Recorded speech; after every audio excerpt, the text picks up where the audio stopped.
Question number 11 है 2x square minus 8x plus 7 का न्यूनतम मान और यक्ष का मान। कहने का अर्थ है कि न्यूनतम मान यक्ष के किस मान पर होगा, न्यूनतम मान यक्ष के किस मान पर। तो आपने बहुत सारे तरीके पढ़े होंगे। एक परफेक्ट स्क्वायर का तरीका होता है, डायरेक्ट फार्मूले का तरीका होता है। हमने एक वीडियो भी डाली थी जिस पर मैंने आपको एक तरीका बताया था जिसका नाम था अवकलन, और ये वो तरीका है जिसमें आपके गलती होने की संभावना ना के बराबर है, डिफरेंशिएशन। ये नहीं जरूरत है कि बहुत सारी बातें जानो, सिर्फ इतना ही जानिए कि अगर ये x पावर n होता है तो ये बराबर होगा nx n माइनस। अगर यक्ष है तो इसका अवकलन 1 होता है, और अगर कोई कांस्टेंट है तो इसका अवकलन 0 होता है। ये छोटी सी बात याद रखो तो आपको इस पर क्वेश्चन कभी गलत हो ही नहीं सकता। क्या करना है समझिए, इसको हम फर्स्ट स्टेप में अवकलन करेंगे। देखो कैसे अवकलन करेंगे, डी डी एस। पूरी प्रोसीजर देखने के लिए आप वीडियो जाके देख लेना। ये तो एक्स स्क्वायर का आपको पता है क्या होगा, 2x। ये ध्यान रखना, एक्स स्क्वायर का क्या होता है, 2x होता है, और यक्ष का क्या होता है, 1 होता है। इतना याद। तो ये हो गया 4x माइनस 8, और ये क्या हो गया जी। पहला काम क्या है, अवकलन कर लेना। सेकंड काम क्या है, इसी को जो हम b मान रहे हैं, d माने डिफरेंशिएशन, इसको 0 के बराबर दिखा दो। इसके बराबर दिखा दो 0 के। तो 4x माइनस 8 इक्वल टू 0, तो यहां से x इक्वल टू क्या हो गया, 2। जो डिफरेंशिएशन आया है इसी को 0 के बराबर मान लो। तो x इक्वल टू किसके हो गया, 2 के। तो यही जो x इक्वल टू 2 है, इसमें जब रखोगे तो इसका मिनिमम वैल्यू मिल जाएगी। तो मिनिमम वैल्यू क्या आ गया, 2 इंटू 2 का स्क्वायर माइनस 8 इंटू 2 प्लस 7। बताओ क्या होगा, 2 दूनी 4 दुआई 8, 8 दुआई 16, कितना आ गया, माइनस। तो बात आप समझ गए होंगे कि मिनिमम वैल्यू कितनी आ गई, -1, और x का मान कितना है आपका, 2 है। क्वेश्चन आपके सामने है, जवाब दीजिएगा।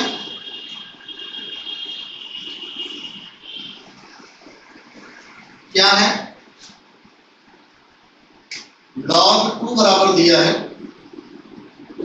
0.310।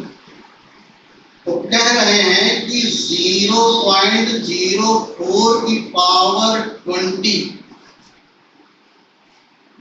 के मान में दशमलव बिंदु के पश्चात लगातार शून्यों की संख्या क्या। एक बात जानते रहिए कि जैसे कहीं लिखा हो 325A, तो इसमें पूर्णांक कितना है, इंटीजर कितना है, 3। तो जब पूर्णांक इतना है तो इसका जो पूर्णांश होता है,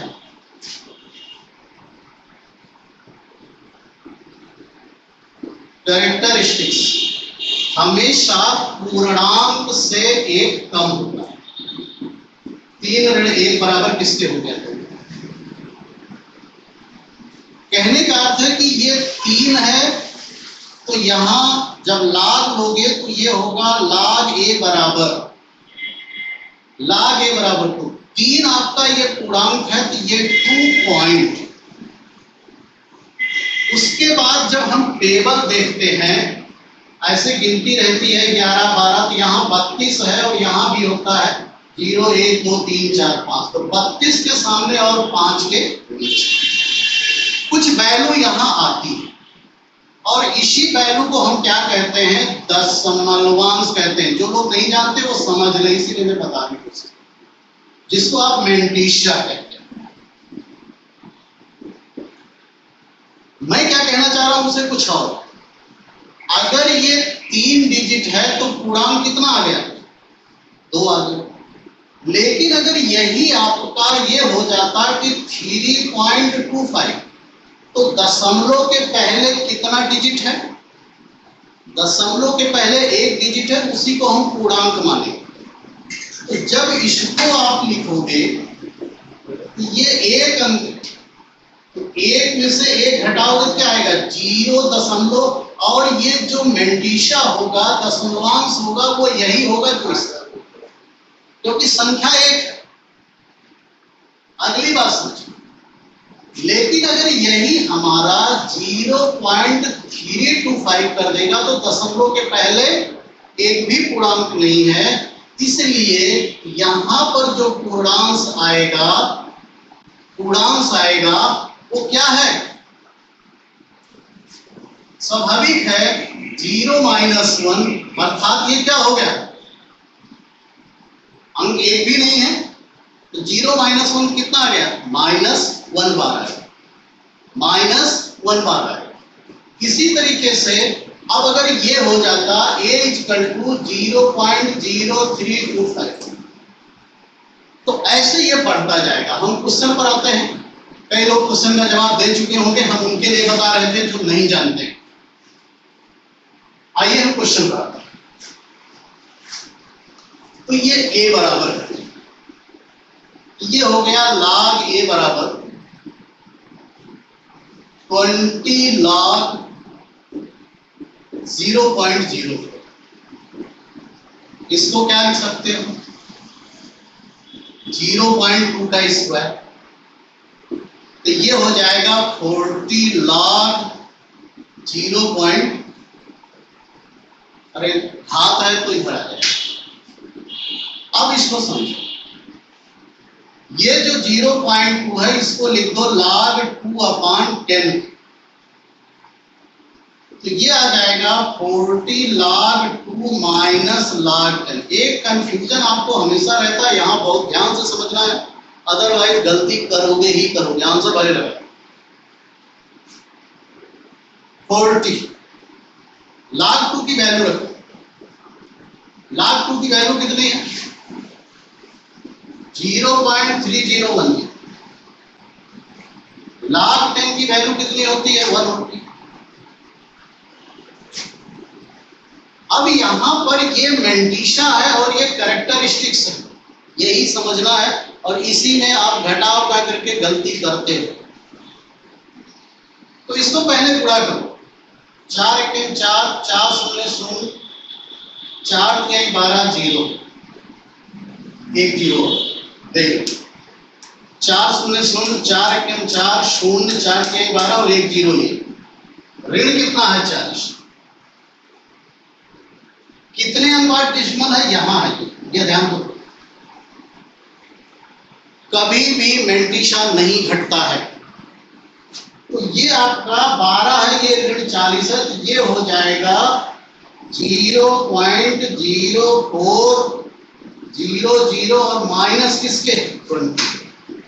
यही आपका हो जाएगा बार 28.040। कितना आ गया, बार 28.040। तो ये आपका क्या है, पूर्णांश है, क्या है, पूर्णांश है, लेकिन माइनस में। तो जब इसमें 1 जोड़ोगे तो कितना आ जाएगा, -27। इसमें जब 1 जोड़ोगे तो कितना आ जाएगा, यहां से ये पूर्णांश है तो पूर्णांक कितना होगा, पूर्णांक होगा -28 में 1 जोड़ोगे तो -20 से गणना के 27 बार। तो अगर 27 बार आ गया क्या, पूर्णांश, तो इसका मतलब दशमलव के बाद आपके शून्यों की संख्या आप निकाल सकते हो, कितनी आ गई आपकी। अब तो आपको समझ में आ गया होगा, दशमलव के बाद शून्यों की संख्या कितनी आ जाएगी आपकी, 27, और यही आपका आंसर है। 13 है log m to base 8 log 6 to base 8 is equal to 2/3 2/3।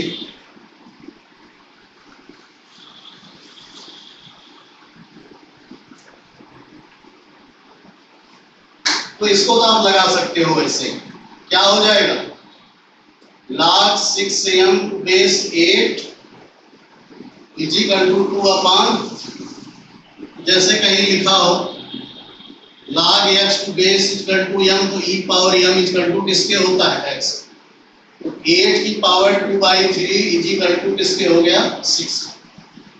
तो 8 को आप लिख दो, धीरे धीरे कट गया, 2 दूनी 4/6 m, m बराबर आपका हो गया किसके 2/3। क्वेश्चन नंबर 14, छोटे छोटे क्वेश्चन है, उसको पहले थोड़ा सा आगे बढ़ा दें। क्या दिया है देख ही रहे हो, मूल बिंदु से, तो मूल बिंदु से किसी रेखा पर डालेंगे लंब की लंबाई का सूत्र क्या होगा modulus c/√a² plus 8x minus 15y plus 51 है, तो a बराबर किसके है 8 के माइनस 15, c इक्वल टू क्या है 51, तो p equal to modulus c